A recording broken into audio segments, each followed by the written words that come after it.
Bonjour à tous et à toutes, nous sommes sur Twitch, sur YouTube et sur toutes les plateformes de podcast. Nous sommes le 21 juillet 2023, je regarde mon calendrier, j'ai un petit peu oublié. Il est 10h05 en France et 17h05 au Japon, où on a atteint ce matin la température record de 782 degrés. Et nous voilà ensemble comme tous les vendredis 10h midi pour un nouveau numéro de Soft Power, la matinale pop culture durant laquelle on revient sur l'actualité de la semaine passée, mais sous un angle critique, histoire qu'on parle tous et toutes ensemble des conditions de production, de diffusion, de réception de toutes ces œuvres culturelles, entre deux mentions de Keanu Reeves et de blagues pince sans rire, parce que j'adore rire. Le tout comme à l'accoutumée sur fond d'extraits de bandes originales d'animés, histoire que petit à petit on arrive tous et toutes à mettre un nom sur ces compositeurs et ces compositrices bien souvent méconnus du grand public. Alors cette semaine les gens dans Soft Power, on va parler de pas mal de choses. On va d'abord enfiler son plus beau chapeau pointu et souffler le plus fort possible dans son souffleur multicolore et dans la cartouche, puisqu'on va célébrer les 40 ans de la NES, la Famicom, la console culte de Nintendo qui a révolutionné l'industrie du jeu vidéo en bien des points, on en reparlera. On s'intéressera aussi au début de Netflix dans le monde du jeu vidéo indépendant. Enfin indépendant, ça on en rediscutera. On ira faire un tour du côté des travailleurs et des travailleuses culturelles pour revenir d'un côté sur la grève des scénaristes d'Hollywood qui a actuellement lieu aux États-Unis, mais sous l'angle cette fois-ci des artistes des effets spéciaux. Et d'un autre côté, on ira jeter un œil du côté des écrivains et des écrivaines à l'origine d'une gigantesque tribune de plusieurs milliers de signataires en opposition avec l'utilisation actuelle et à venir des intelligences artificielles génératives type ChatGPT. Vous verrez, c'est pas triste. On ira faire un petit tour du côté de Japan Expo pour tenter de faire un grand récap de cette édition 2023 et revenir aussi sur la polémique autour de l'invitation de Ken Akamatsu, mi-homme politique, mi-mangaka, mi-homme politique derrière.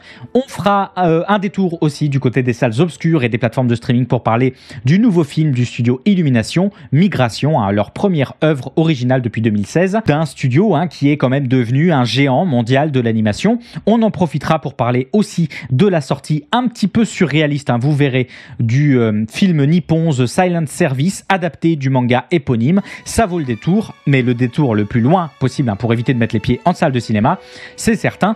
Mais là, vous le savez, vous êtes habitués de l'émission.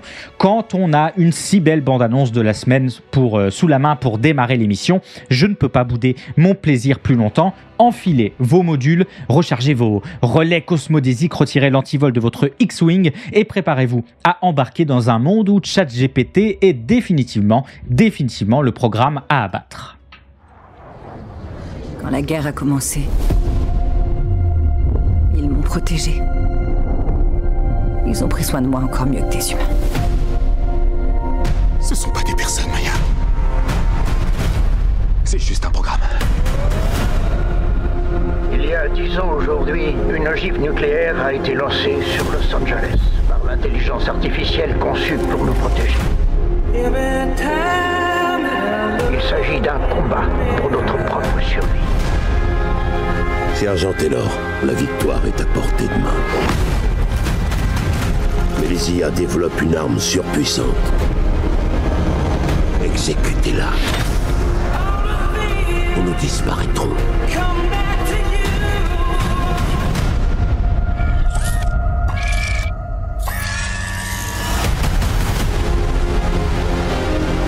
Avez-vous localisé l'arme? Oui, c'est une gamine.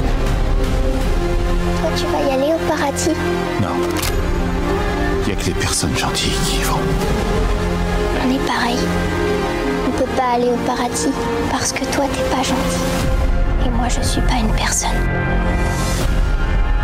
T'as une idée de ce que c'est?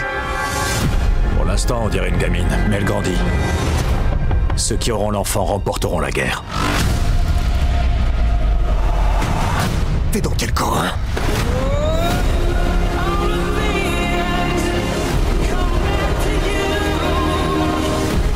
Qu'est-ce qui te ferait plaisir? Que les robots soient enfin libres. Oh, je crois pas qu'on ait ça en magasin. T'aimes les glaces, Spy?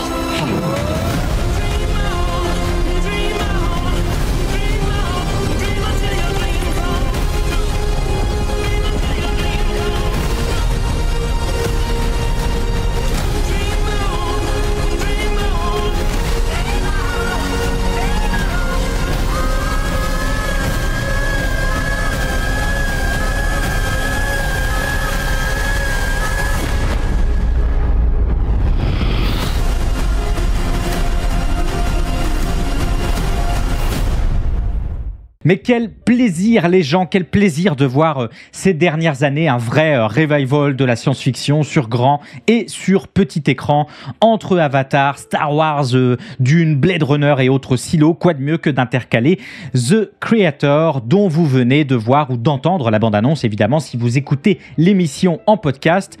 The Creator, c'est la nouvelle réalisation de Gareth Edwards, dont je vous reparle dans quelques minutes, qui met en vedette John David Washington, que beaucoup ont découvert dans Tenet et dans Black Landsman. John David Washington qu'on retrouve aux côtés de Gemma-chan, découverte dans The Eternals, Ken Watanabe, qui est encore vivant, et qui a remplacé Benedict Wong au pied levé, qui avait déjà bossé avec Gareth Edwards sur Godzilla, Sturgill Simpson, Madeleine Yuna Voice ou Alison Janney, tous et toutes mis en scène sur un scénario de Gareth Edwards et de Chris Weitz. Un scénario qui nous fera suivre un ex-agent des forces spéciales recruté pour traquer et tuer le créateur, l'architecte d'une intelligence artificielle à l'origine d'une arme mystérieuse pouvant mettre fin au conflit opposant humains et forces de l'intelligence artificielle, mais aussi potentiellement mettre fin à l'humanité elle-même. Et je dois vous avouer, les gens, que j'ai du mal à masquer mon impatience pour le film. D'abord parce que la production même du film me met déjà du baume au cœur. Il faut rappeler que The Creator, c'est le nouveau film de Gareth Edwards, comme je le disais, son premier depuis 7 ans. Gareth Edwards, à qui l'on doit bien sûr Star Wars, Rogue One, un spin-off de la franchise éponyme, souvent retenu comme l'une des rares propositions intéressantes depuis le rachat de Lucasfilm par Disney. Gareth Edwards, à qui l'on doit également le Godzilla de 2014, à la fois très chouette reboot de la franchise pour le compte du studio Toho, et premier film du gigantesque Monsterverse du studio Legendary, dont on avait déjà parlé dans les précédents épisodes de Soft Power. Mais Gareth Edwards, à qui l'on doit surtout Monster, un film indépendant sorti en 2010, dont il a été le scénariste, le réalisateur, le directeur de la photographie et le superviseur des effets visuels. Un film régulièrement reconnu comme une prouesse technique, une démonstration de force du fait de son visuel de production AAA, malgré son budget inférieur à 500 000 $. L'équipement de tournage à l'époque avait même seulement coûté 15 000 $, une paille, et ses seuls 6 techniciens de tournage. Et si je vous glisse cette information sur Monster, c'est justement parce que c'est de ce côté que lorgne The Creator, avec son budget avoisinant seulement les 86 millions de $, ce qui est loin d'être une modique somme, on est d'accord, c'est quasiment ce que j'ai sur la page Patreon de l'émission, ça ok, mais ce qui est très très en deçà des productions récentes du genre. 86 millions de $, les gens, c'est 120 millions de moins que l'épouvantable The Flash, c'est 120 millions de moins que l'ignoble Quantum Mania, c'est 120 millions de moins que Transformers Rise of the Beast, c'est 170 millions de moins que La Petite Sirène et 210 millions de moins qu'Indiana Jones 5. 5 films que je ne cite pas au hasard, puisqu'en plus de flirter pour la plupart d'entre eux avec l'indigence visuelle maximale, ils ont comme point commun d'avoir été 5 fours au box-office. Et dans ce marasme ambiant récent, les premières images de The Creator nous rappellent à la responsabilité, à la possibilité d'une troisième voie, celle d'un blockbuster spectaculaire au budget pourtant raisonnable. Pour réaliser ce tour de force, Gareth Edwards et ses équipes ont mis les petits plats dans les grands, ou plutôt les bagages dans la soute à bagages, puisqu'ils sont allés, lui et son équipe, au Vietnam, au Cambodge, au Japon, en Indonésie, au Népal, en petit comité pour faire des repérages, avant de se poser en Thaïlande, dont les paysages, vous l'aurez sans doute remarqué, marquent très fortement l'esthétique de cette bande-annonce et le premier poster du film. Un film majoritairement tourné à la Sony FX3, un appareil à moins de 4 000 $, ce qui juste n'existe pas dans les productions d'une telle envergure. Le tout étant évidemment complété par l'utilisation, quand il le fallait, d'une Alexa 65, plus attendue, plus courante et qui convient mieux aux effets visuels et aux décors volumineux. Oui, une Alexa 65, la même caméra que pour Kaamelott le film, à la différence que là, les mecs savent un petit peu ce qu'ils en font. A fortiori que la photo du film a été confiée à Greg Fraser, déjà derrière Rogue One, mais aussi derrière Dune, pour lequel il avait d'ailleurs topé l'Oscar de la meilleure photographie, tant qu'à faire, et récemment sur The Batman, qui était déjà visuellement superbe. Greg Fraser, qui s'est rapidement fait épauler par sa recommandation Oren Sofer au tournage et à la production, histoire de pouvoir retourner tranquillement bosser sur Dune 2. Et si le budget est aussi bas pour une telle production, même s'il faut relativiser, c'est quand même 86 millions de $, c'est aussi parce que Gareth Edwards s'est énormément inspiré de ces conditions de tournage pour le film Monster. peu d'équipes sur les plateaux, un enregistrement sonore limité, je le cite. Nous sommes même allés jusqu'au sommet de l'Himalaya et c'était juste moi, John David, un caméraman et Jim, le producteur sur Monster aussi, et nous n'avions même pas de son. Et malgré ce petit budget relatif, on retrouvera ILM et WetFX aux effets visuels pour un premier rendu qui me semble déjà à 1000 lieues devant de ce qu'ont été récemment les catastrophes visuelles que j'ai citées plus tôt. Rappelez-vous, on avait parlé à l'occasion de la sortie de La Petite Sirène des conditions de traitement des artistes VFX pour essayer de comprendre comment il était possible qu'un film à 200 millions de budget puisse être plus laid qu'un épisode de la Flanders Company diffusé il y a 15 ans sur No Life TV et réalisé en amateur sur After Effects un soir de fête de la musique. Et là, non, ça ressemble finalement à quelque chose, comme quoi ça aide de planifier son film sur des années, ça aide de lui donner une ligne claire et solide dès la pré-production, mais je crois que ça s'est un petit peu perdu ces dernières années. Et puis, puisqu'il restait un petit peu de PC DAS, c'est Hans Zimmer qu'on retrouvera à la bande originale.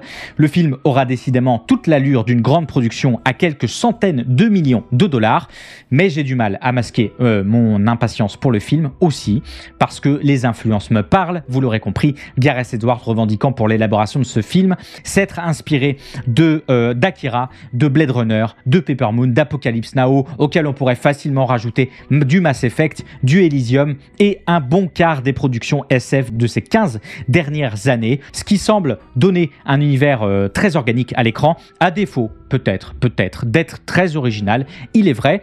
Et j'ai aussi, il faut que je vous le dise, du mal à masquer mon impatience, également parce que ce film tombe totalement dans l'actualité. Le concept de lutte de l'humanité contre l'intelligence artificielle, au-delà de rappeler Terminator, fait totalement écho à la sortie de Mission Impossible Dead Reckoning Part 1, dont on avait déjà parlé ici, et qui a établi en grand ennemi de son diptyque une intelligence artificielle, et qui fait écho bien sûr et avant tout sans doute à la grève des scénaristes et des acteurs et actrices qui a lieu en ce moment aux États-Unis, ce qui devrait donner à The Creator un volume tout à fait particulier. Écoutez, moi je suis plein d'espoir, vous l'aurez compris, pour ce film, fait pour un tiers du coût d'un film Marvel, dont le succès en salle pourrait ouvrir une petite brèche, s'il vous plaît, dans un Hollywood plus que saturé de superproductions à gros budget qui se plantent toutes aujourd'hui les unes après les autres. Est-ce que je crois à son succès ? Non, pas vraiment. C'est un peu le pire timing pour faire la promotion d'un film sans acteur ni actrice, et pour le sortir aussi, a fortiori pour une œuvre originale, ces œuvres originales étant ces dernières années que très peu récompensées, bien au contraire. Est-ce que, comme la tagline du film l'indique, on est en face d'un événement du cinéma pas sûr, mais Dream On, comme dirait l'autre dans la bande-annonce. Ce qui est sûr en revanche, c'est que moi je serai en salle Day One. The Creator, ce sera le 27 septembre dans les salles françaises, le 29 au Japon, et je lui souhaite le plus de succès possible pour que son titre fasse écho à une façon au moins de repenser le blockbuster américain. By comedian Sarah Silverman and two authors. They're suing Meta and OpenAI, alleging that those companies are using their content without permission to make their apps work better overall. Meta and OpenAI, which is a private company backed by Microsoft, have not yet responded to requests for comment. NBC News legal analyst Annie Sabah. Puisque vous êtes là, les gens, est-ce que vous connaissez la Guilde des auteurs américaines ? À ne pas confondre avec la WGA dont on a parlé ces dernières semaines. La Guilde des auteurs américaines, c'est la plus ancienne et la plus grande des organisations professionnelles d'écrivains des États-Unis, qui compte en son sein des milliers de membres, dont de nombreux lauréats des prix Nobel et Pulitzer, et qui a à cœur, vous imaginez bien, les questions de liberté d'expression et de protection du droit d'auteur. Et ce lundi, c'est pas moins de 9000 auteurs et autrices membres de la Guilde, parmi lesquels Nora Roberts, James Patterson, Michael Chabon, qui avait topé le Pulitzer en fiction de 2001 avec les extraordinaires aventures de Cavalier et Clay, et Margaret Atwood, que vous connaissez probablement pour être l'autrice de La Servante écarlate, qui ont signé une gigantesque tribune appelant les leaders de l'industrie de l'intelligence artificielle à les en protéger, notamment en ce qui concerne l'épineuse question de la formation de ces intelligences artificielles génératives dont on a déjà beaucoup parlé dans Soft Power, ces intelligences artificielles génératives le plus souvent construites sur la prise de données sur Internet, que le contenu soit protégé ou non. Spoiler, il l'est mais le plus souvent, et dans bon nombre de bases de données servant à la formation de ces IA génératives, on retrouve bien sûr des œuvres d'écrivains et d'écrivaines sous droit.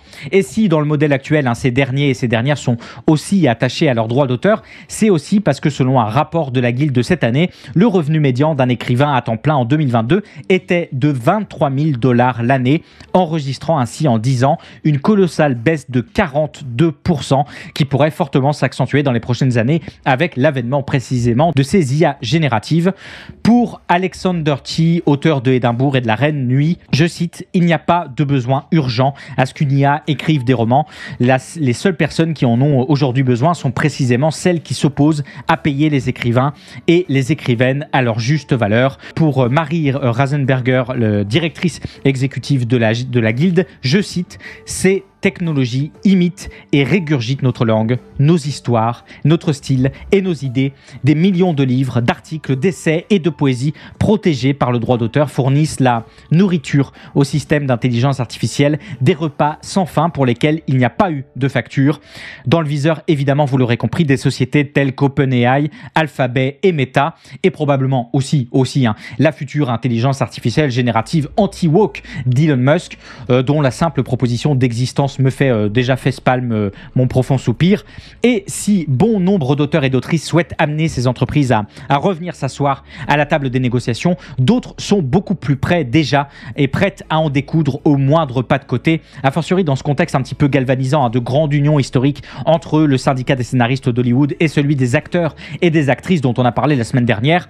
Sarah Silverman, Paul Tremblay et Mona Howard ont à ce titre déjà pris les devants pour l'établissement de recours collectifs contre Meta et contre OpenAI, histoire de secouer l'industrie aussi sur ce terrain du juridique. Ce qu'il faut comprendre, c'est que selon une enquête de mai dernier de la Guilde des auteurs, alors que la quasi-unanimité des auteurs et des autrices déclarent vouloir être rémunérés pour l'utilisation de leur travail dans la formation des intelligences artificielles, 67% d'entre elles et d'entre eux ne savent pas si aujourd'hui il y a quelque chose potentiellement dans leur contrat qui facilite l'octroi de ces droits, les empêche ou autre. Ce qui témoigne bien sûr de la nécessité de largement former encore sur ces questions, mais aussi de modifier les contrats types, ce qu'a commencé à faire la Guilde en mars afin d'inclure précisément un libellé, un traitant de l'utilisation de l'intelligence artificielle.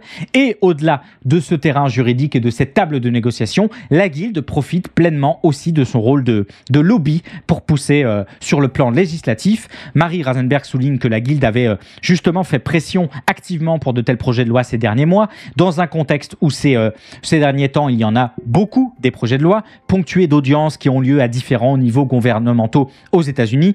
En juin, la direction de la Guilde avait rencontré à ce titre plusieurs législateurs, dont le chef de la majorité au Sénat américain, Chuck Schumer, et la sénatrice Amy Klobuchar, je ne pense pas que ça se prononce comme ça, pour discuter des mesures de protection des écrivains et des écrivaines. Objectif, vous l'aurez compris, être partout, dans tous les domaines, s'imposer, forcer la main, faire plier le genou de ces entreprises d'intelligence artificielle générative, les forcer à obtenir l'autorisation d'utilisation du matériel protégé par le droit d'auteur dans les programmes de formation de ces IA, les forcer à rémunérer équitablement les écrivains et les écrivaines pour l'utilisation passée et actuelle de leurs œuvres, les forcer à indemniser tout le monde équitablement pour l'utilisation des œuvres dans les productions d'IA, ce qui pose 1 milliard de questions techniques mais aussi éthiques, vous l'imaginez bien, dans un contexte général où la Guilde relève que depuis des mois, le marché est inondé de livres, d'histoires et de journalisme médiocre écrits par l'intelligence artificielle. Encore qu'il faudra peut-être vérifier si c'est bien toujours un problème d'intelligence artificielle.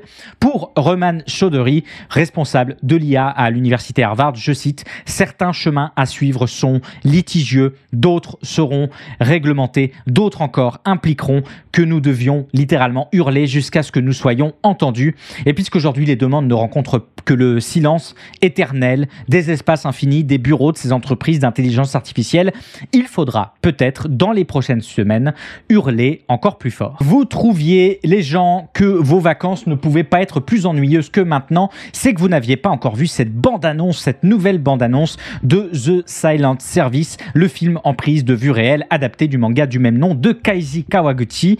La réalisation toute plate a été confiée à Akore Yoshino, qui nous avait pourtant fait lever un sourcil de satisfaction avec son Hake animé de l'année dernière. Le scénario est confié quant à lui à Hikaru Takai et le film nous racontera comme le manga, l'histoire de Shiro Kaieda, interprété par Takao Osawa, que vous avez peut-être aperçu, que vous avez peut-être même découvert comme moi dans Sky High, mais là ça remonte au début des années 2000. Shiro Kaieda, donc le capitaine du premier sous-marin nucléaire japonais, construit conjointement par le Japon et les États-Unis dans le plus grand secret.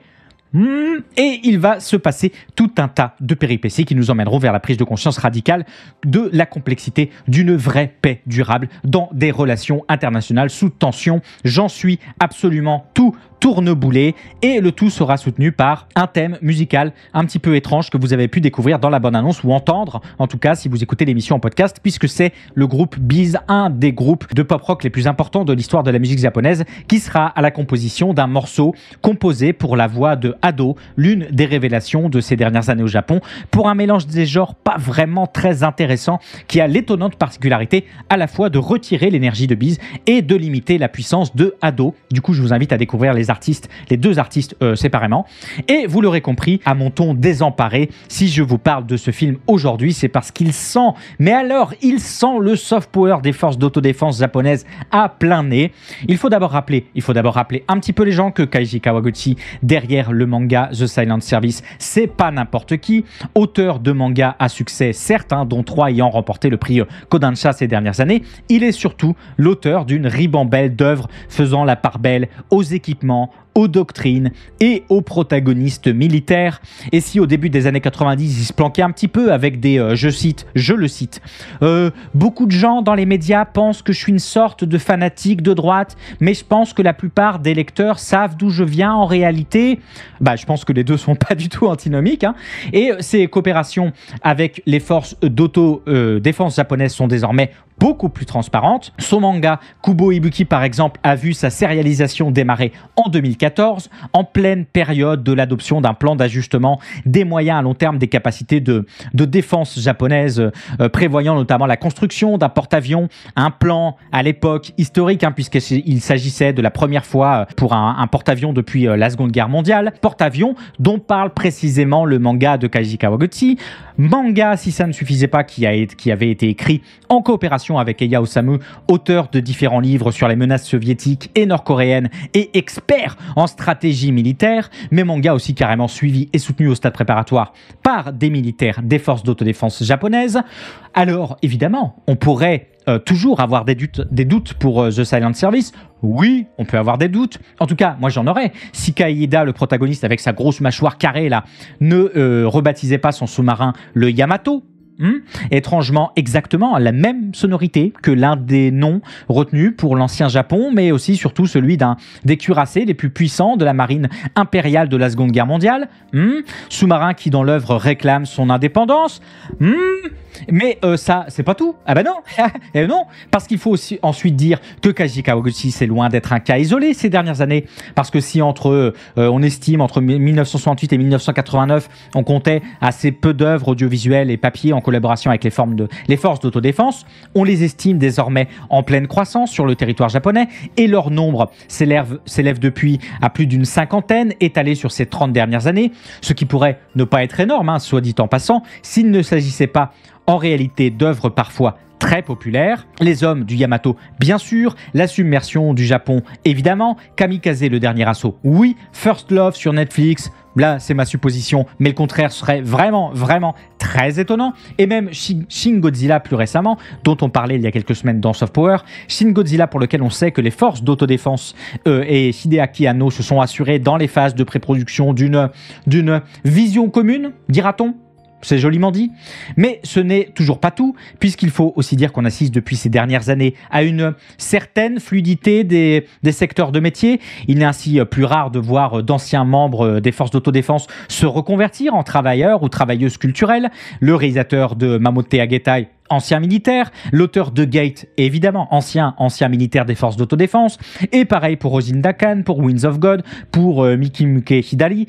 Porosité qu'on retrouve également dans l'autre sens, avec des travailleurs et des travailleuses culturelles qui s'improvisent spécialistes au doigt mouillé des questions militaires dans des revues spécialisées, comme Hiro Arikawa, et surtout comme Kaizi Kawaguchi.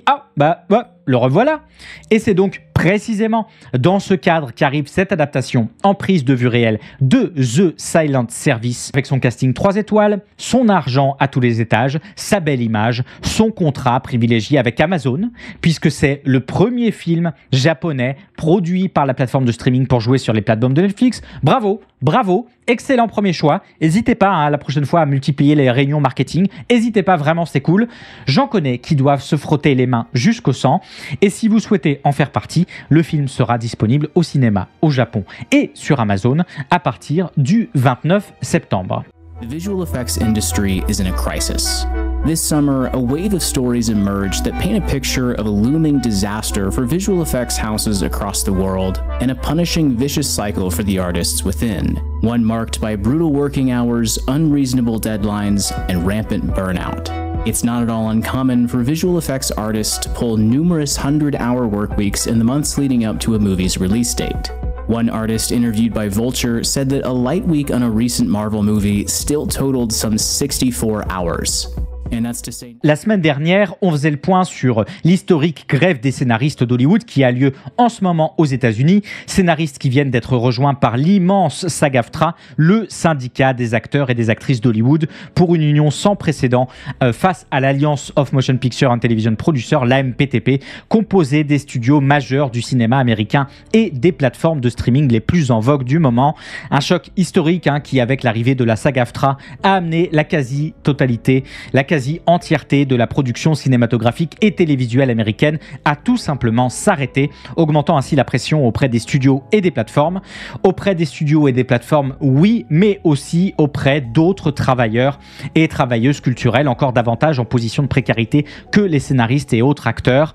Ça, c'est en tout cas ce qu'on apprend cette semaine dans un excellent article d'IGN qui nous parle du devenir des travailleurs des effets spéciaux à l'heure de la grève des scénaristes, après avoir recueilli plusieurs témoignages de certains et de certaines d'entre eux et d'entre elles, des centaines de licenciements doublés d'une détérioration des conditions de travail pour celles et ceux qui ont la chance ou la malchance de rester en poste, auront rapidement désagrégé une profession déjà largement très abîmée par la pandémie, mais aussi et surtout par une culture dont on avait déjà parlé, notamment chez Disney, de tirage vers le bas des contrats par la mise en concurrence mondiale dans des délais intenables de toute l'industrie des VFX. Pour faire un petit rappel, les artistes VFX doivent souvent se battre pour récupérer un contrat et pour ce faire, ils doivent rogner sur les délais, sur le personnel, sur les salaires, sur les horaires, en filigrane, comprenez, sur leur santé et souvent tout un peu ça en même temps. Selon une enquête récente de l'International Alliance of Theatrical Stage Employees, la IATSE, les 2/3 des personnes interrogées dans le monde des VFX ont signalé des conditions de travail intenables sur la durée, et tout ça à cause de la grève des scénaristes. Enfin, ça, c'est ce que je vous aurais dit, évidemment, si je travaillais à la MPTP, puisque précisément cet argument de désagrégation accélérée, encore plus rapide que pendant la pandémie, nous dit-on, des professions techniques comme celle des travailleurs et autres travailleuses des effets spéciaux, est souvent un argument retenu comme un argument clé, une proposition clé de la MPTP pour mettre en opposition les précarités et justifier ainsi un rapide et nécessaire retour à la normale. Sauf que, caramba, encore raté les gens, lorsqu'IGN demande à tous les travailleurs et à toutes les travailleuses interroger leur position, le discours est unanime, il faut soutenir la grève coûte que coûte. D'abord parce que la recherche d'un nombre de semaines d'emploi garanti, de protection contre la gérance des IA génératives, de réduction de la culture d'équipe réduite pour les plateformes de streaming, mais aussi d'obtention d'un paiement plus juste, notamment en ce qui concerne la question des paiements corrélés aux diffusions multiples et autres rediffusions, les fameux paiements résiduels. Tous ces combats sont potentiellement de gigantesques précédents pour toute une industrie, et ça à un niveau multisectoriel, tout le monde en a parfaitement conscience. Et ensuite, évidemment, parce que précisément dans la profession des effets spéciaux, personne n'est dupe. Les artistes des VFX expérimentent tous les jours dans leur chair, dans leur corps, leurs conditions de travail plus que précaires, qui n'ont pas commencé il y a 2 mois avec les premiers jours de grève. Grève que tout le monde sait être une réponse des syndicats à des conditions de travail similaires et partagées par d'autres professions culturelles qui savent, elles aussi, l'impitoyabilité grandissante de leur environnement de travail. Un des animateurs VFX interrogé par IGN précise que, je le cite, « Le streaming en ligne et la quantité de contenu que nous devons créer en ce moment sont insensés.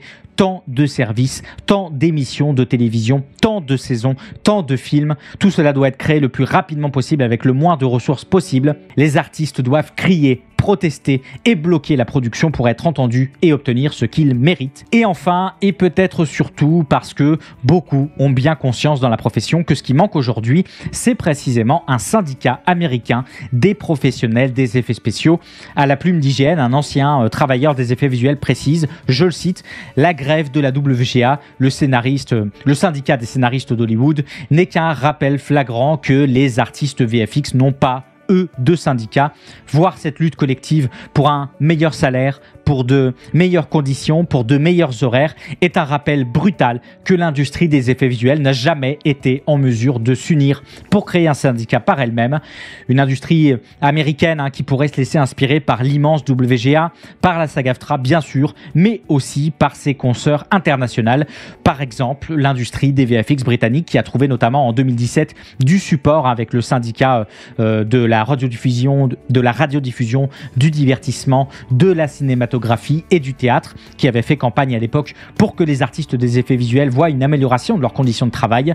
L'institutionnalisation d'un syndicat américain que beaucoup voient aujourd'hui comme une porte de sortie potentielle à une crise sans précédent dans l'industrie des effets spéciaux, mais une institutionnalisation bien peu aidée par la structuration mise en place par les studios.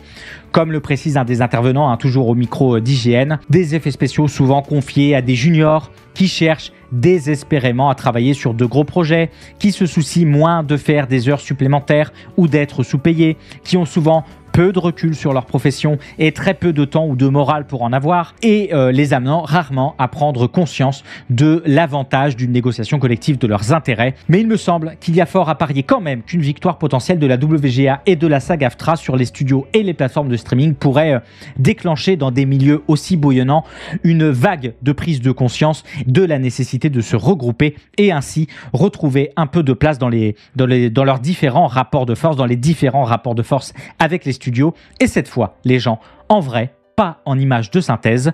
Comme toujours, affaire à suivre. Riley, come in. Can you hear me? Jacob, 4 hours ago, a cult opened a portal above Edwards Island. Riley, yes, but are we really the ones to do something about it? Have you seen anyone else around?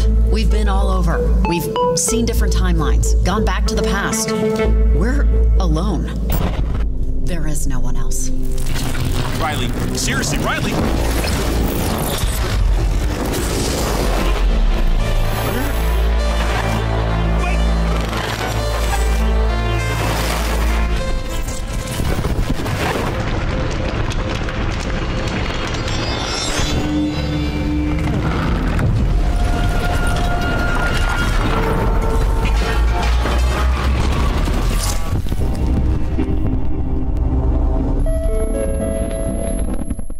Les gens, on avait parlé, souvenez-vous, dans les tout premiers épisodes de Soft Power, de la volonté de Netflix de se lancer progressivement dans le monde du jeu vidéo, dans un objectif de diversification, bien sûr, mais surtout dans un contexte où le marché mondial du cloud gaming, estimé à 1,5 milliard de dollars en 2021, se projette à plus de 20 milliards d'ici 2030. Je vous avais notamment mentionné que la plateforme de streaming avait dévoilé son intention de lancer une quarantaine de jeux d'ici fin 2023, sur un total de 70 2010 en développement.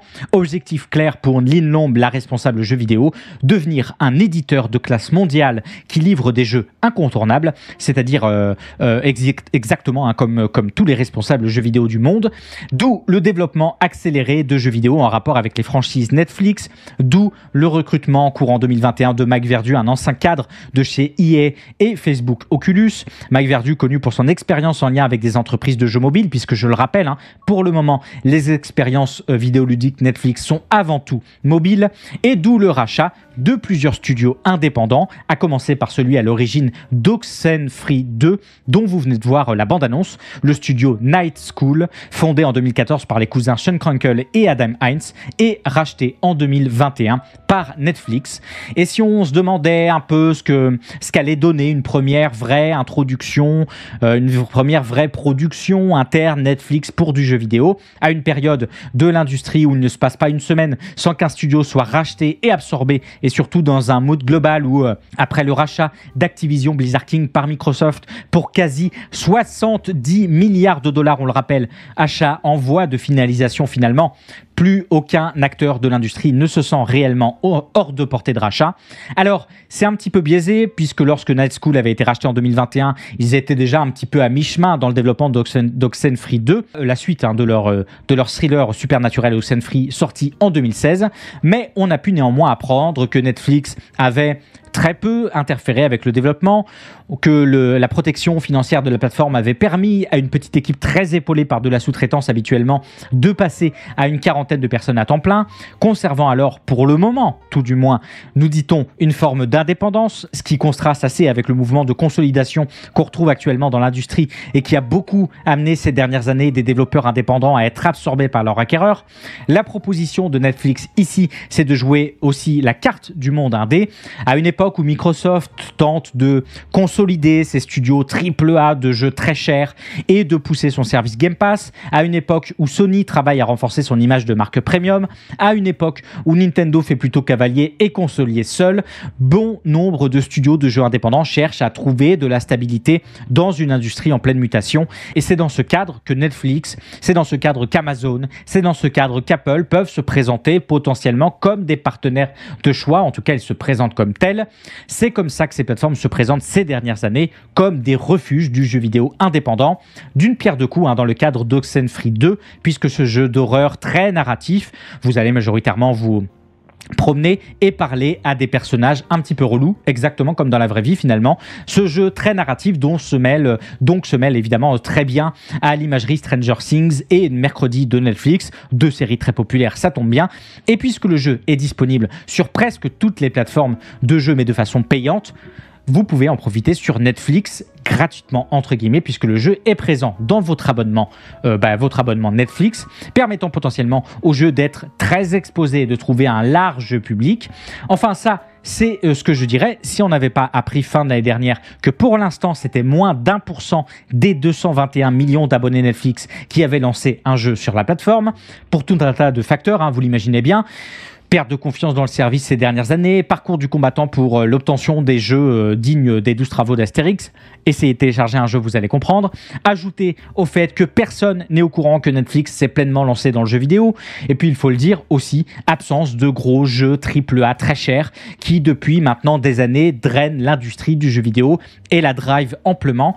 Et même si ce Oxenfree 2 est très bien, j'ai un petit peu de mal à envisager qu'il puisse vraiment creuser son trou et mettre en avant le service Netflix Gaming à lui tout seul.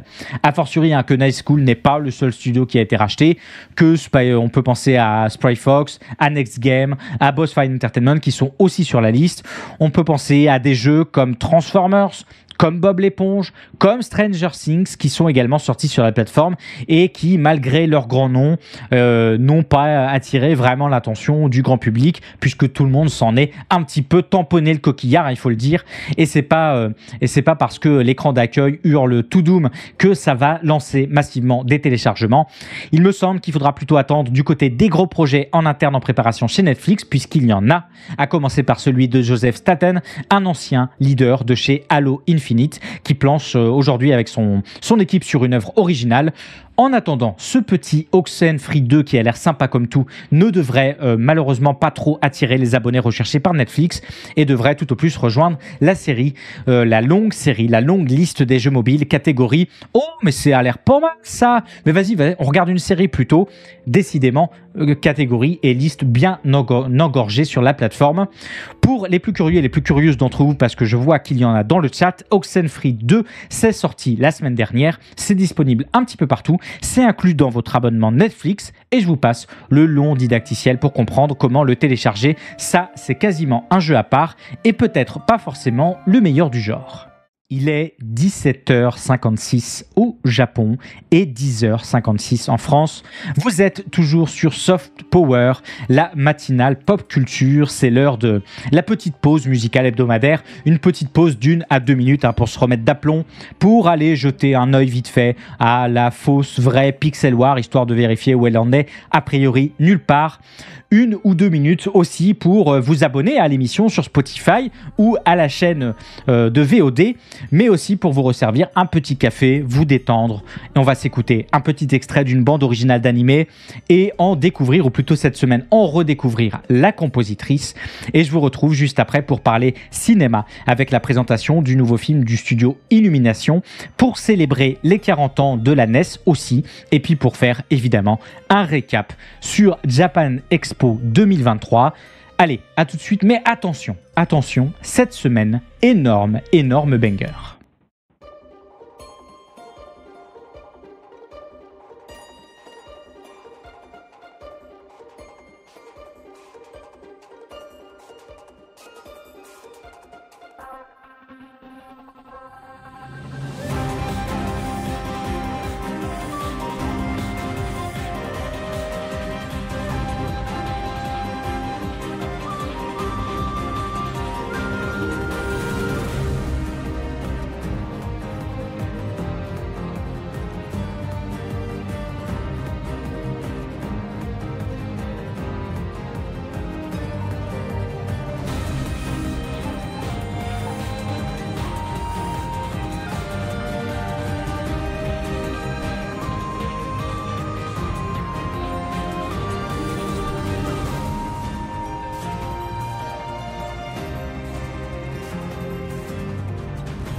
Vous êtes toujours dans l'émission Soft Power, la matinale pop culture du vendredi 10h midi. Si l'émission vous plaît, je vous invite à envisager de me soutenir financièrement en passant par la page Patreon.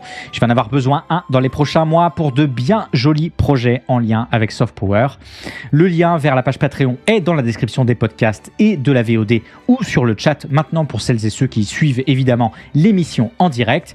Tout soutien est le bienvenu, quelle que soit sa taille, sachant que l'intégralité des revenus du Patreon partiront dans Soft Power, dans sa professionnalisation, dans son pimpage et peut-être dans l'organisation d'une rencontre avec Keanu Reeves. Enfin, ça peut-être que j'en parlerai une autre fois, hein, on en rappelle. Enfin, c'est l'objectif final de la chaîne. Après, j'arrête le Twitch, j'arrête le Internet, vous le savez. Plus sérieusement, évidemment, tout ça partira dans de chouettes idées, hein, je l'espère et je le crois. Si vous préférez vous tourner vers un petit sub ou dépenser votre Prime sur la chaîne Twitch. C'est très bien aussi, même si le ratio est toujours un petit peu plus défavorable pour vous comme pour moi. Et pour celles et ceux qui viennent tout juste de débarquer en live et qui auraient manqué le début de l'émission, vous pourrez retrouver celle-ci en intégralité en format podcast sur Spotify, sur Apple Podcast, sur Google Podcast, sur Deezer, absolument partout. Et si l'émission vous plaît, pensez à mettre des évaluations positives. Ça prend vraiment une seconde, à quelques étoiles, un pouce bleu, voire même un commentaire positif. Ça aide énormément Softpower à avancer dans les recommandations. Surtout que je vous rappelle, j'ai le génie d'avoir nommé l'émission comme une autre émission qui existe déjà et qui est déjà beaucoup plus populaire. Mais c'est pas grave, c'est comme ça. Merci par ailleurs à celles et ceux qui ont joué le jeu la semaine dernière en postant rapidement des commentaires sur la chaîne YouTube dès la sortie de la VOD. Ça, merci les gens, vous êtes le sang, merci à vous. Vous pouvez également retrouver l'émission en VOD justement sur YouTube, sur la chaîne Lex Tutor VOD. Et puis bien sûr, vous pouvez venir faire coucou en live comme toutes les personnes qui sont dans le chat actuellement, discuter avec nous, faire du golf à travers la porte des étoiles comme chaque vendredi sur Twitch de 10h à midi, le tout en followant la chaîne pour ne rien manquer de la suite. Vous venez d'entendre Dalekaosku Chikara, un superbe extrait de l'excellente bande originale dont on avait déjà parlé, de Saikyo Myoji no Isekai Tenseiki, composée par la brillante Alisa Okerazama, que je vous force, les gens, à redécouvrir une fois par mois. Mais que voulez-vous, j'écoute ce morceau en boucle depuis une semaine et je m'en serais voulu de ne pas vous le partager. Alisa Okerazama, c'est God of High School, bande originale incroyable aussi, c'est Jujutsu Kaisen 0. Pareil, c'est Beasthammer, c'est Onimai. Foncez, n'hésitez pas, tout est bon à prendre. Alisa Okerazama, c'était sur Softpower cette semaine.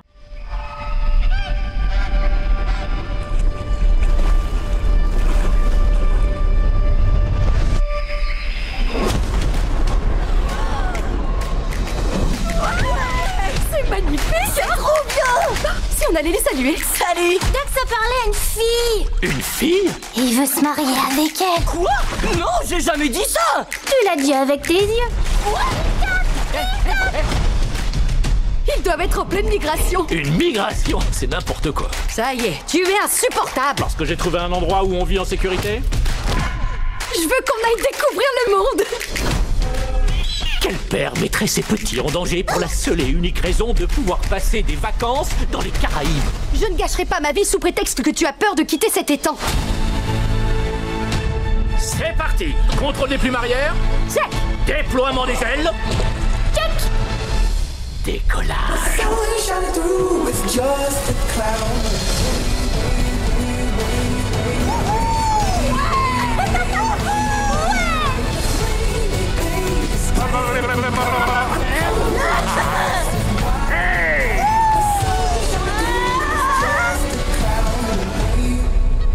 Pourquoi on est les seuls à voler dans cette direction?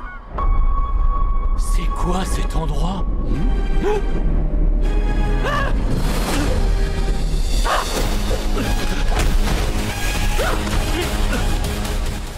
Cette semaine, le studio Illumination a levé l'aile sur sa nouvelle production pour les fêtes de fin d'année, Migration, un film d'animation réalisé par le français Benjamin René, qui avait été nominé aux Oscars 2014 pour son film Ernest et Célestine, et à qui l'on devait aussi Le Grand Méchant Renard et autres contes, adaptation de sa propre bande dessinée en 2015. Et cette année, le bougre revient avec Migration, donc un film qui nous narre sur fond de scénario de Mike White, le créateur de The White Lotus, la migration aventureuse d'une famille de colverts de la Nouvelle-Angleterre à la Jamaïque, en passant par New York. Au casting vocal, on ne retrouve, et c'est assez rare pour être souligné, aucun star talent, seulement des comédiens et des comédiennes de doublage de profession, et pas du tout, absolument pas, je déconne, il n'y a que des star talent.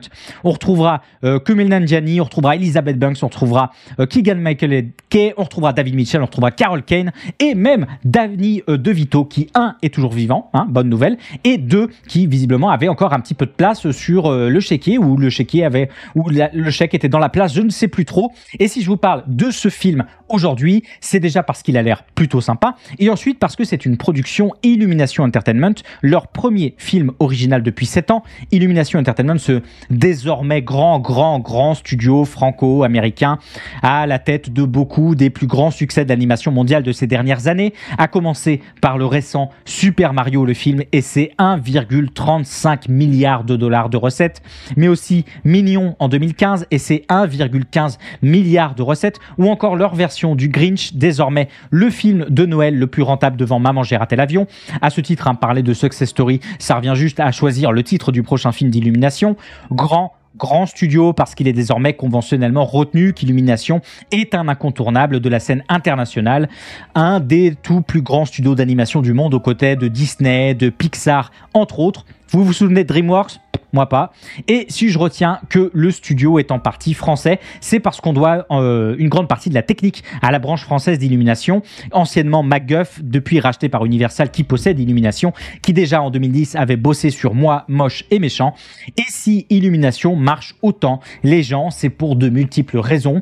Bien sûr, on peut trouver certaines qualités récurrentes à leurs films, bien animés, bien construits, très grand public, mais qui tire en même temps davantage vers un public plutôt jeune, certes, mais avant tout, le secret de la potion magique est à trouver, il me semble, dans les conditions de production puis de diffusion des œuvres Illumination. Des budgets souvent bien moindres que le reste de la concurrence, du fait de processus de production et de développement plus restreints, du fait aussi d'une structure d'entreprise, encore aujourd'hui plutôt modeste pour un studio d'animation, du fait d'une structure aussi très verticale, dominée par Christopher Meledandri, un ancien de chez Disney, des studios Blue Sky, qui se retrouve à bon nombre de postes décisionnels, une orientation faible budget avec des stars moins chères, des animateurs moins chers, payés moins cher, et des réalisateurs souvent débutants, payés moins cher, avec aussi une standardisation des productions qui cherchent souvent peu à innover et qui mettent souvent de côté des détails visuels et des animations que d'autres studios décideraient d'animer, des frais de marketing plafonnés en jouant surtout sur des promotions croisées à l'intérieur d'Universal, bon nombre de salariés encore payés à l'heure, des salaires très tournés autour des primes indexées aux performances au box-office. Vaut mieux se retrouver dans l'équipe de Mario que dans celle de Sing 2, ça c'est certain, et c'est aussi des choses auxquelles on pense moins mais qui à mon avis sont très importantes pour expliquer le succès d'Illumination. Une des forces principales du studio, c'est précisément sa non-orthodoxie à faire connaître ses films.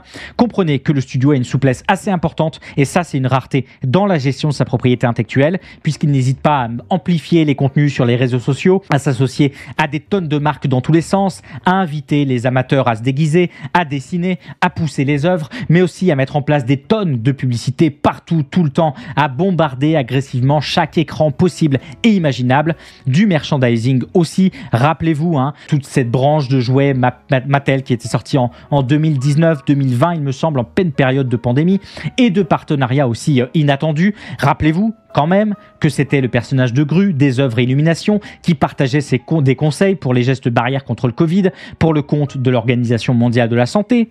Rappelez-vous aussi que les personnages d'Illumination avaient été imprimés partout sur les emballages Amazon. Rappelez-vous aussi que les franchises Illumination sont déclinées en livres, en chansons, en jeux vidéo, que l'application jeux vidéo Minion Rush, sortie en 2013, a passé récemment le milliard de téléchargements.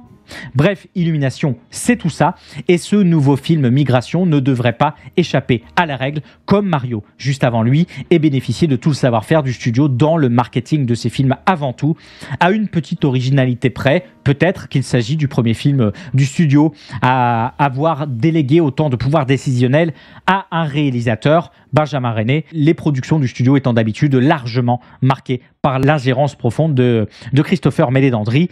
Est-ce que ça changera grand-chose ?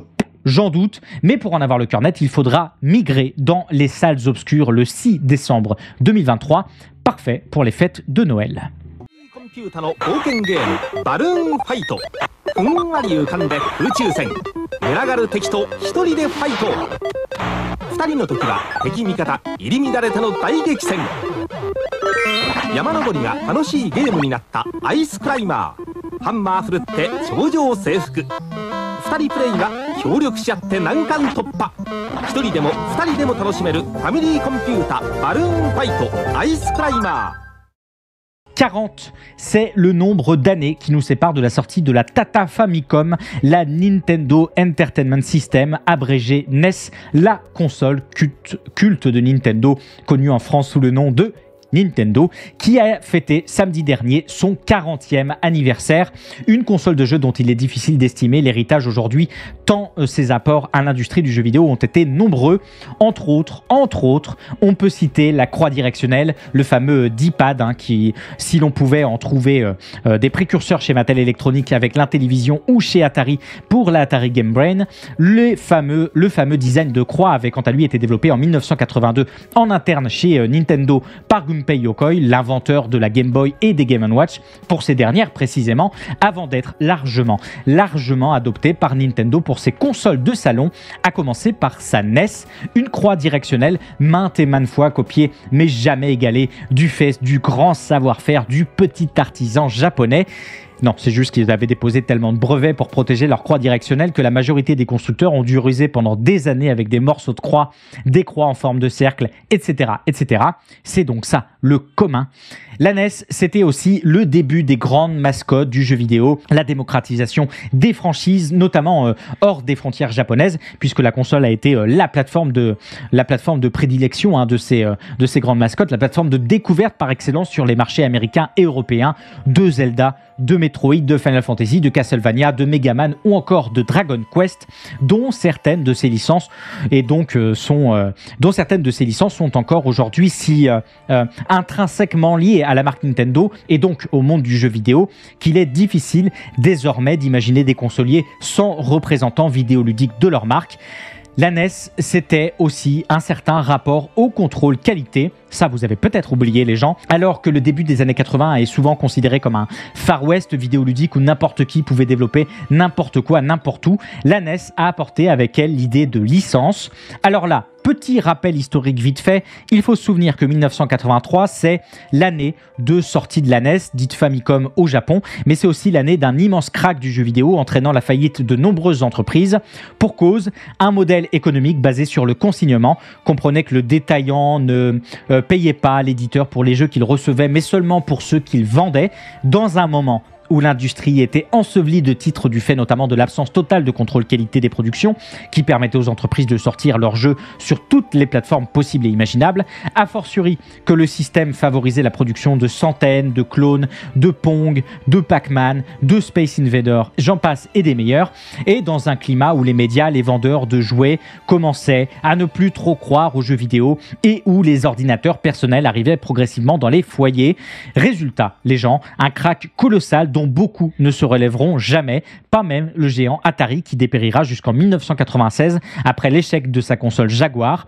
Et c'est en partie pour prendre de la distance avec sa nouvelle console de salon, prendre sa distance avec un imaginaire globalement délétère du jeu vidéo que Nintendo a mis en place une politique stricte d'approbation et de licence des produits via une puce de verrouillage dans la machine dite 10 NES qui permettait à Nintendo de valider les sorties sur sa plateforme et d'apposer un sceau de qualité d'approbation sur les emballages de jeux vidéo, mais aussi sur les accessoires sous licence, un sceau qui deviendra plus tard, comme je l'ai vu dans le chat de la part de Harryman FR, le sceau de qualité officiel Nintendo, le Seal of Quality, un contrôle qualité qui va rapidement prendre toute l'industrie du jeu vidéo et qui la gouverne encore largement aujourd'hui, un contrôle qualité que d'aucuns appellera sans doute un bon gros DRM des familles qui a surtout permis à Nintendo d'initier des frais de licence, des royalties de 30% et de travailler la notion même d'exclusivité.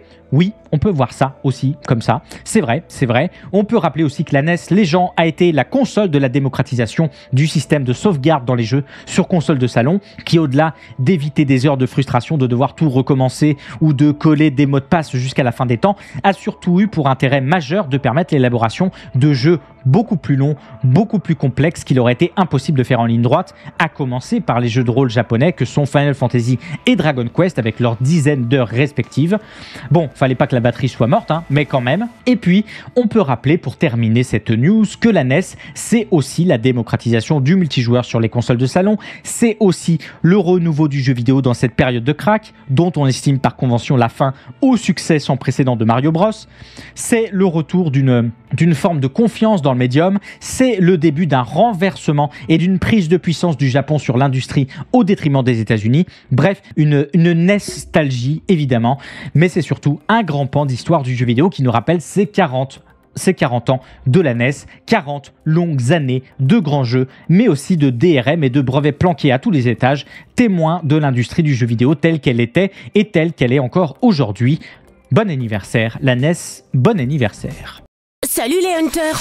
Voyagez au cœur de Japan Expo du 13 au 16 juillet au parc des expositions Paris-Nord-Villepinte. Parcourez tous les halls et explorez les allées à la découverte des différents univers de la culture japonaise et de la pop culture. Du manga, des animés, des figurines, des espaces de culture traditionnelle, des expositions, des arts martiaux, du cosplay avec le grand concours européen ECG, des jeux vidéo, de la restauration japonaise et bien d'autres merveilles à découvrir.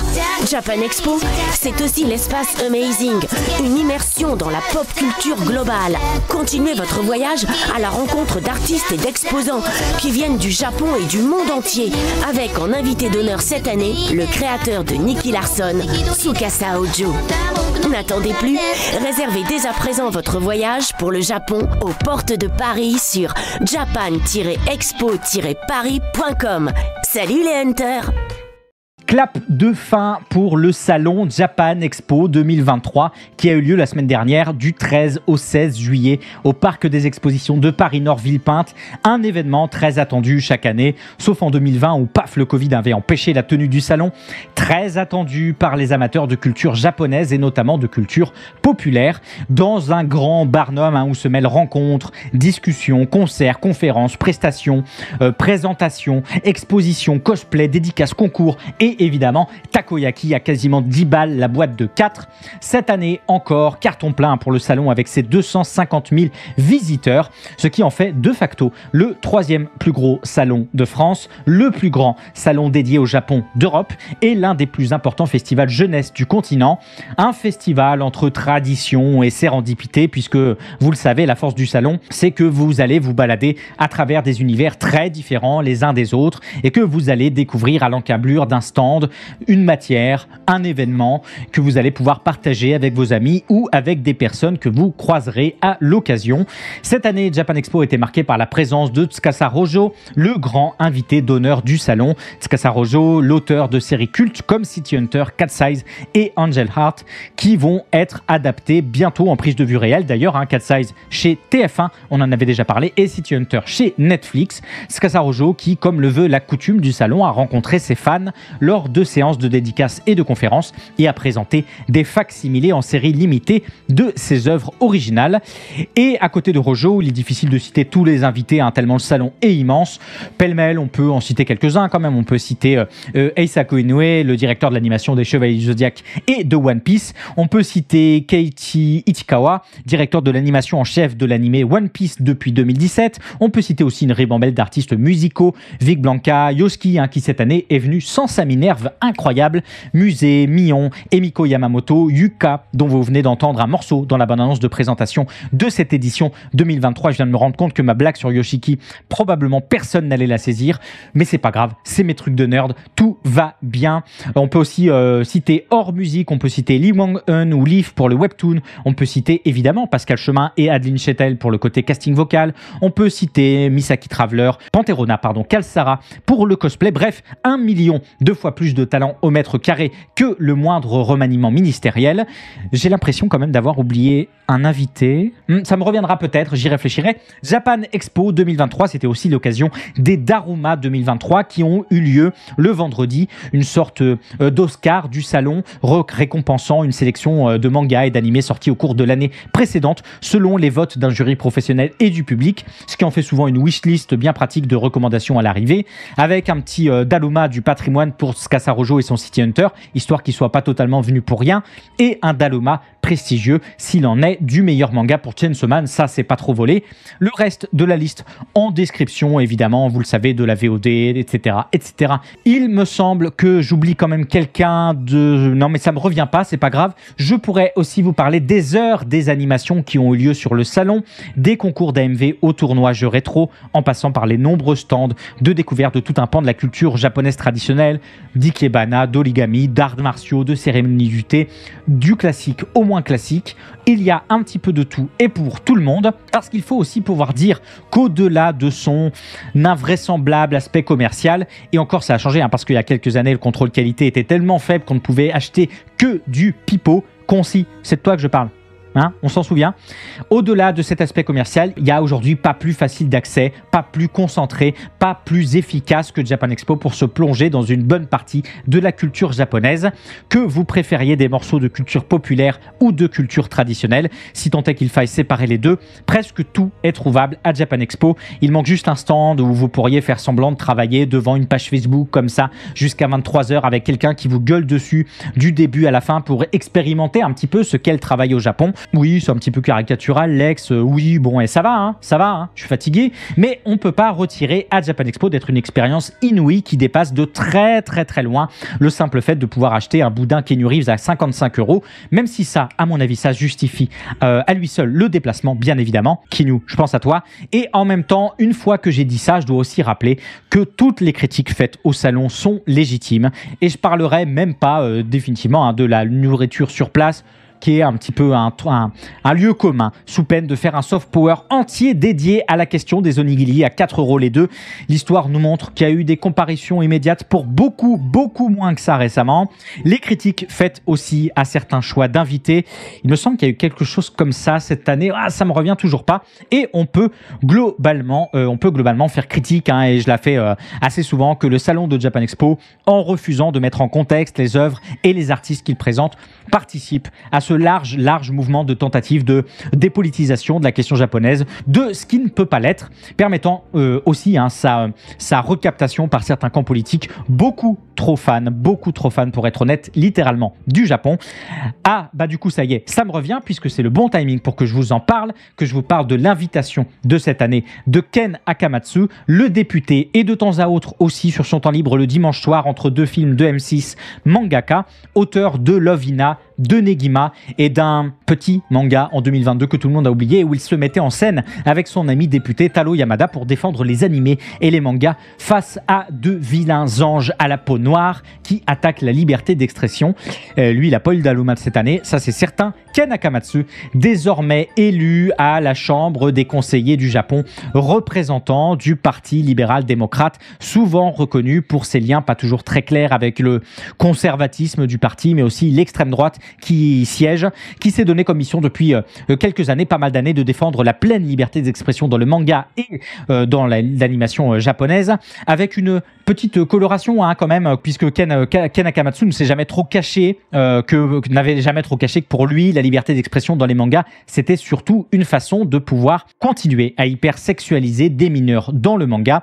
Il faut se rappeler quels ont été ses combats jusqu'à maintenant. Il faut se rappeler quelle a été son indignation en 2014 lorsqu'un habitant de Middleborough en Angleterre avait été condamné à 9 mois de prison avec sursis pour possession de pédopornographie, ce que Ken Akamatsu avait trouvé scandaleux, puisque, je le cite, les mangas n'impliquent pas de vrais enfants, donc il n'y a pas de vraies victimes, il n'y a aucune preuve scientifique que les mangas induisent de véritables abus envers les enfants. Oui, il parle comme ça, Ken Akamatsu.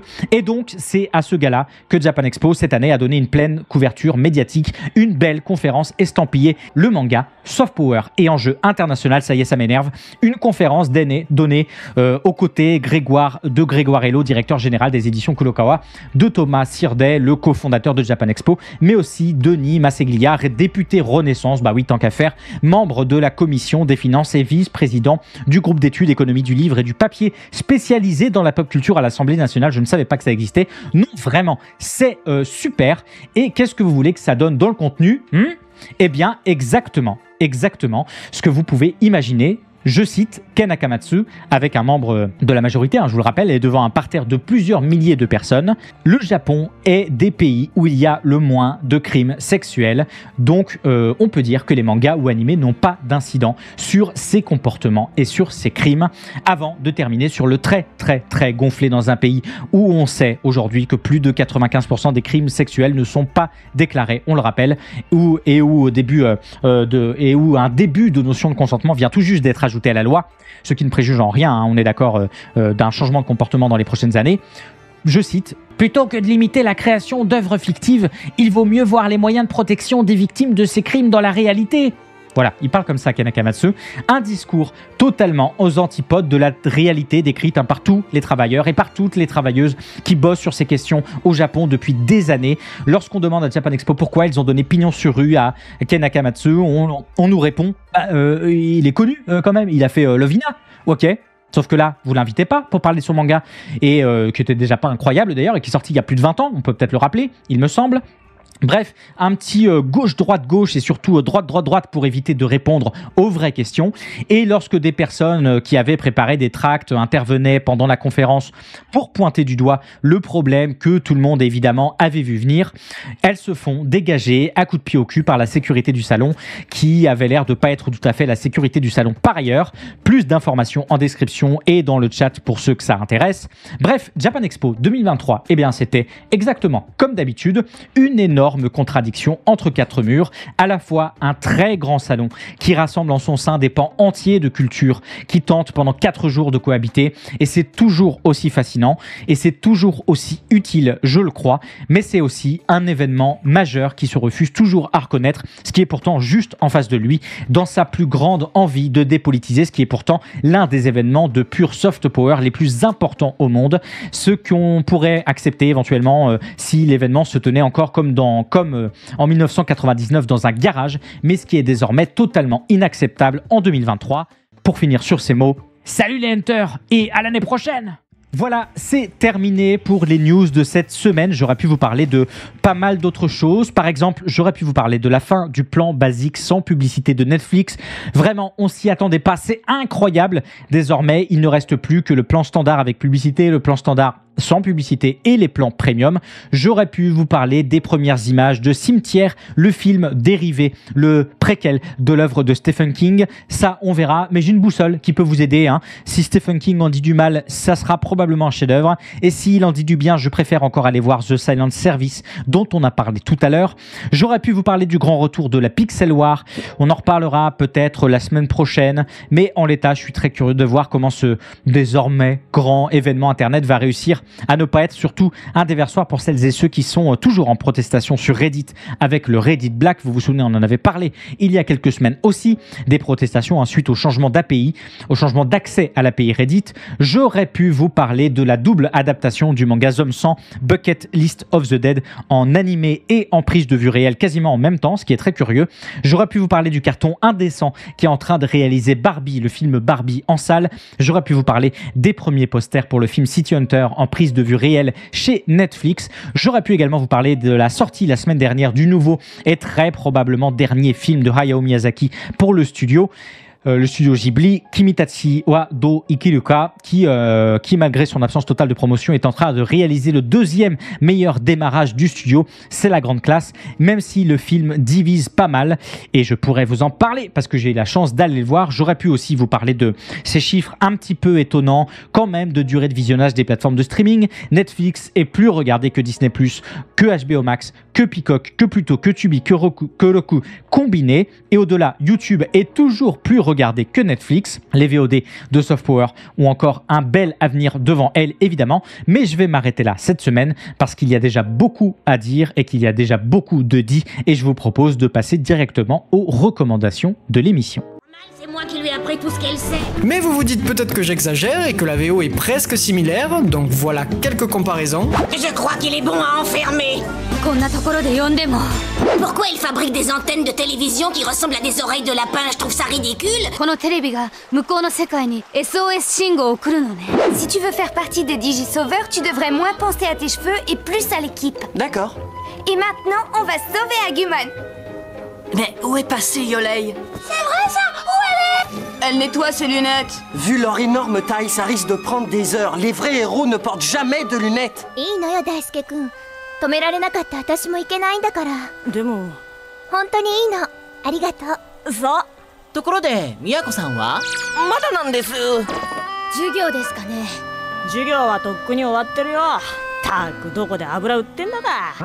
Digimon Petit Monstre, tu es le champion. Digimon Petit Monstre, tu es le champion.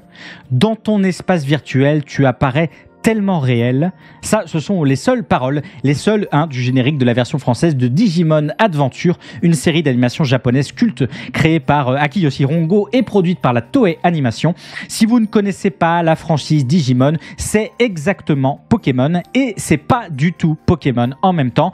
Et pour revenir sur ce qui a longtemps été une franchise culte du petit écran, même si c'est incomparable bien sûr avec celle de la Pokémon Company, je vous propose de revenir sur cette vidéo sortie cette semaine sur la chaîne Vivera, une très chouette vidéo, très bien montée, assez drôle, dont l'affiliation à Chroma de Karim Debache est assez claire et c'est tellement rare que je voudrais le souligner, elle est carrément décrite comme telle dans la description de la vidéo, ce que je trouve immensément classe.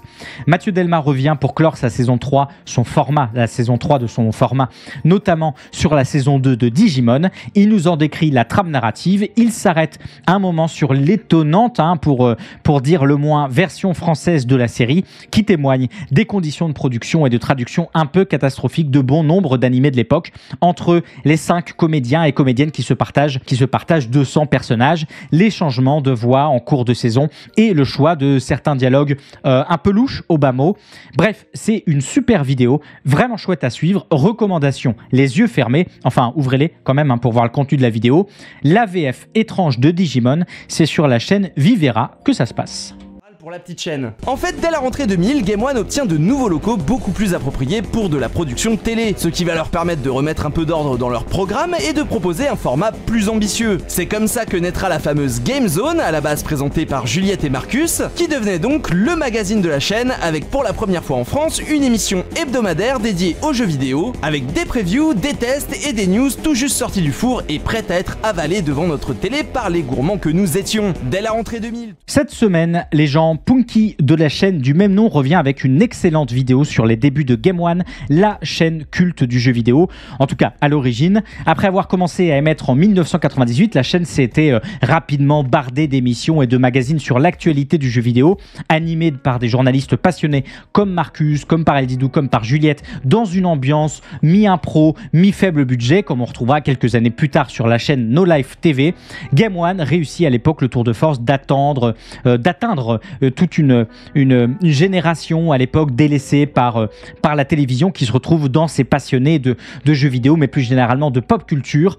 Punky revient sur tous les débuts de la chaîne à grand renfort d'archives. C'est assez passionnant à mater, comme souvent chez Punky par ailleurs. Et bon an, mal an, Punky tisse l'histoire de la chaîne, de ses difficultés financières, de sa reprise en main par le groupe Infogrames, provoquant des changements importants dans la ligne éditoriale et le départ de plusieurs animateurs et animatrices historiques avant d'être récupérer une nouvelle fois et de tenter de revenir sur le devant de la scène. C'est richement documenté, vraiment bien rythmé, le genre de vidéo que j'aimerais personnellement beaucoup savoir faire. Foncez, c'est très très chouette. Les débuts de Game One, c'est sur la chaîne de Punky que ça se passe. Les besoins du gameplay sont différents de ceux de la narration.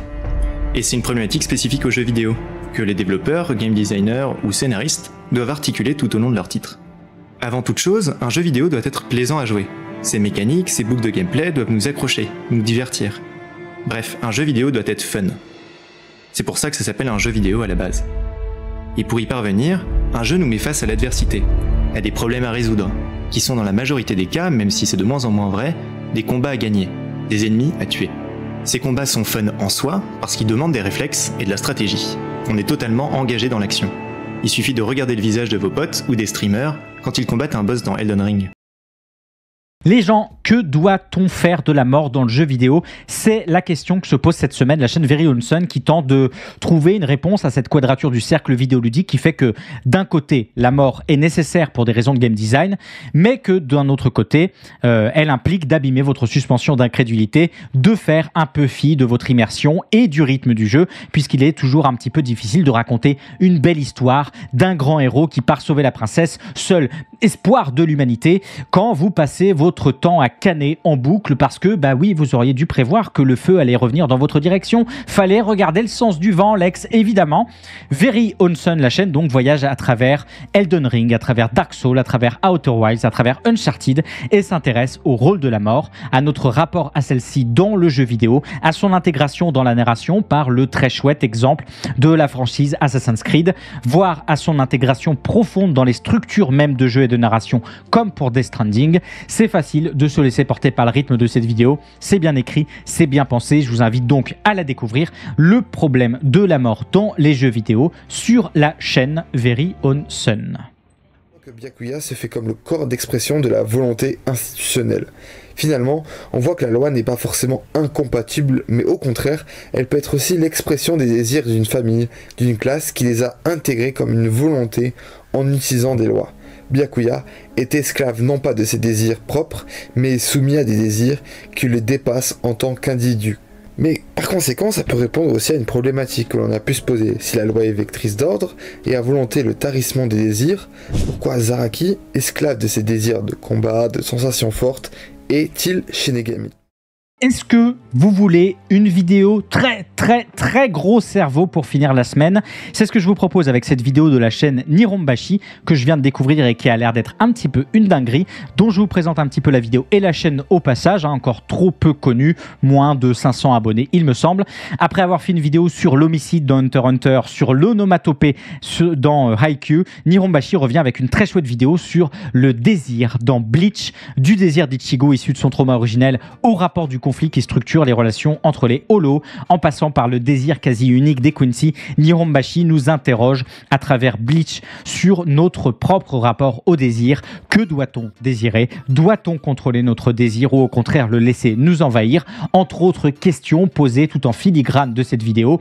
Une proposition complexe, ardue parfois, mais qui ouvre, il me semble, à de nouvelles pistes de réflexion pour l'étude de Bleach. Et rien que pour ça, elle vaut largement le coup d'œil, le pouce bleu et le commentaire de soutien. Ça, vous commencez à en avoir l'habitude. Le désir dans Bleach, un sacré voyage que je vous recommande, c'est sur la chaîne Nirombashi. Fin des recommandations de la semaine, j'en profite pour vous rappeler que vous pouvez m'envoyer vos propres recommandations, voir des vidéos de vos chaînes, ça me permettra de vous faire découvrir ces créateurs et créatrices que j'ai pu manquer. C'est la fin de ce numéro de Soft Power, je vous retrouve évidemment, comme toujours, la semaine prochaine pour un nouveau numéro. Ce sera vendredi prochain de 10h à midi sur Twitch, suivi normalement d'une discussion autour du manga français. Ça va être top et ce sera, sauf changement de dernière minute, de midi à 14h. Si vous avez manqué des news ou que vous voulez les réécouter, vous pouvez retrouver l'émission d'aujourd'hui et les précédentes en format podcast sur Spotify, sur Google Podcast, sur Deezer, sur Apple Podcast, mais aussi en VOD sur YouTube, sur la chaîne Lex Tutor VOD. Vous connaissez, lien dans le chat et en description des podcasts, bien sûr. Et évidemment, si l'émission vous a plu, je vous invite à la soutenir en faisant un don sur ma page Patreon, dont le lien est en description, ou en vous abonnant à la chaîne Twitch. Vous pouvez bien sûr follow la chaîne, venir en live le vendredi, mettre des pouces bleus, des évaluations positives partout où vous le pouvez. Poussez Soft Power le plus possible pour devenir l'émission numéro 1 et votre préférée de la Citadelle, si vous avez la ref. Allez, je vous remercie évidemment d'avoir été présent et présente comme d'habitude aujourd'hui pour ce nouveau numéro de Soft Power. On se retrouve comme d'habitude la semaine prochaine, vendredi 10h midi pour un nouveau numéro. Je vous dis allez, salut, ciao, salut les hunters!